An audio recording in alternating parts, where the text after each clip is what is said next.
स्वामी जी महाराज ने चौथे कार्यक्रम के लिए कहा कि चौथा कार्यक्रम ऐसी जगह पर होगा जहां पर कोई तीर्थ स्थान नहीं होगा, दूर दूर तक झाड़ियां होगी, छोटी मोटी नदी होगी। ऐसे किसी स्थान पर जो है सतयुग यज्ञ का चौथा कार्यक्रम रचाया जाएगा और उसकी घोषणा बाबा जी ने कहा कि 10 महीने पहले तुमको दे दी जाएगी, 10 महीने पहले। और उसमें 10 करोड़ लोगों की जन उपस्थिति होगी, कम नहीं होगी, इससे ज़्यादा होगी। स्वामी जी महाराज ने यह घोषणा कर दी और ये कहा कि सतयुग आने की तारीख मुझे मालूम है, लेकिन मैं कुछ समय पहले तुमको वह तारीख बताऊंगा।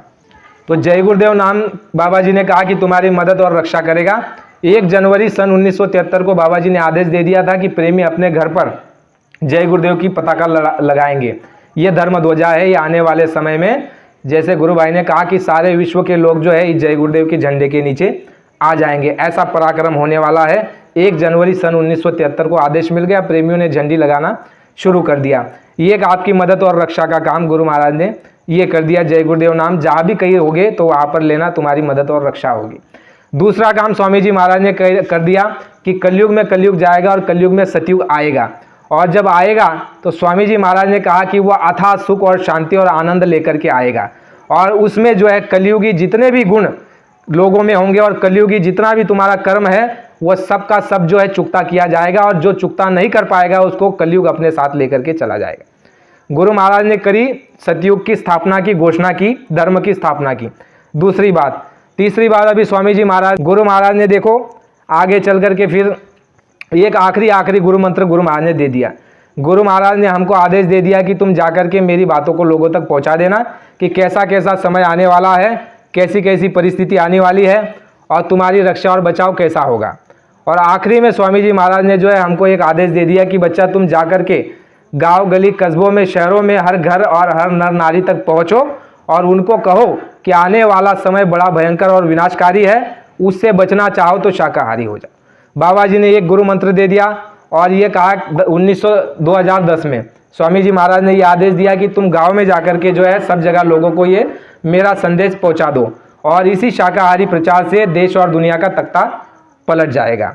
गुरु महाराज ने जय गुरुदेव नाम, सतयुग की स्थापना और शाकाहारी का प्रचार, ये 3 मुख्य काम हमको आपको दिया। और हमारा जो व्यक्तिगत हमारा जो कार्य है साधन भजन का वो एक अलग। तो स्वामी जी महाराज ने जो है इन काम को किया।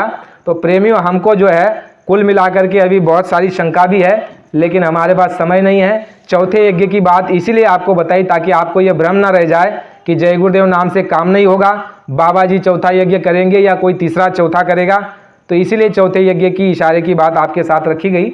और स्वामी जी महाराज की आखिरी बात हम समझ लेते हैं।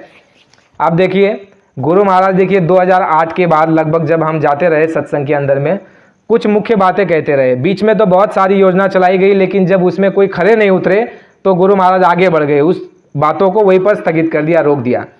फिर आखिरी स्वामी जी महाराज देखिए 2-3 बातें बड़ा जोर दे करके कहते थे कि बच्चा अभी कोई बात नहीं, यानी कोई बात नहीं। पहले गुरु महाराज ने राजनीति के विषय में भी बोला, लेकिन गुरु महाराज आखिरी समय में ये कहते कि अभी कोई बात नहीं, अभी केवल भजन की बात। बच्चा अगर भजन करोगे तो आने वाली तकलीफ तुम्हारे बगल से गुजर जाएगी, अगर भजन नहीं करोगे तो आने वाली तकलीफ सीधी तुम पर आकर के गिरेगी। हमारे प्रेमी जाते थे स्वामी जी महाराज के पास, कहते थे कि स्वामी जी महाराज बड़ी तकलीफ है, बड़ी परेशानी है। तो स्वामी जी महाराज ये कहते कि खाने के लिए रोटी है, हाँ स्वामी जी महाराज है। रहने के लिए छत है, हाँ स्वामी जी महाराज है। पहनने के लिए कपड़े हैं, हाँ स्वामी जी महाराज है। फिर क्यों रोते हो। आखिरी समय में स्वामी जी महाराज ने इशारे दिए प्रेमी को, ये कहे कोई जाता था व्यवसाय करना है, स्वामी जी महाराज व्यापार बढ़ाना है। गुरु महाराज कहते बच्चा समय बड़ा खराब है, जहाँ हो वही रहो, अधिक फैलाव मत करो, समय बड़ा खराब है, जहाँ हो वही रहो। साधन भजन की बात और सत्संग में शाकाहारी प्रचार का आदेश, साधन भजन और शाकाहारी प्रचार का आदेश, शाकाहारी रहना, शाकाहारी प्रचार कर दो। और तीसरी बात स्वामी जी महाराज आखिरी समय में कहते थे, क्योंकि गुरु महाराज को मालूम है ये खेल करना है, तो गुरु महाराज को जब हम सूरत से फ़ोन लगाते थे मथुरा के लिए, सत्संग होता था वहाँ पर, स्वामी जी महाराज को फ़ोन जाता था, तो स्वामी जी महाराज वहाँ से अपना आमी वचन बोलते थे कि सब बच्चों को आशीर्वाद, सबको मेरा प्रेम कहना। और तीसरी बात कहते थे कि बच्चों सब मिलजुल करके रहना, सब मिलजुल करके रहना, सबको मेरा आशीर्वाद, सबको मेरा प्रेम कहना और भजन खूब करना और सब आपस में मिलजुल करके रहना। आखिरी प्रेमियों जो बातें कही है उन्हीं बातों पर हमको टिकना है अभी। योजना बहुत सारी चलाई, जिन जिन को मौका दिया उस मौके का कितना हमने फायदा उठाया वो हम नहीं जानते। लेकिन अभी हमारे सामने क्या सेवा दी गई है, शाकाहारी प्रचार, ध्यान भजन सुमिरन, और तीसरी बात जो बताई है वो आपस में सब मिलजुल करके मेल जोल से रहना।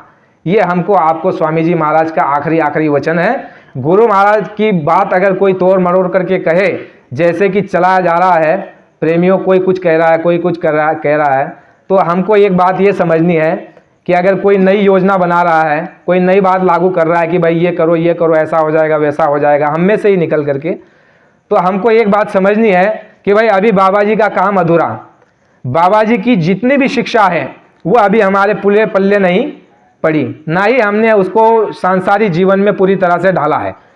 गुरु महाराज का काम भी अधूरा, गुरु महाराज की शिक्षा भी अभी पूरी नहीं हमको समझ में आई। तो हमको क्या करना है, कोई दूसरी बात पर नहीं जाना। जब तक ये बात नहीं हो जाती तब तक कोई दूसरी बात नहीं। इसलिए अभी हमको इसी बात पर चलना है। कौन सी बात? साधन भजन, शाकाहारी प्रचार और आपस में परस्पर सब मिलकर के प्रेम और प्यार से रहना।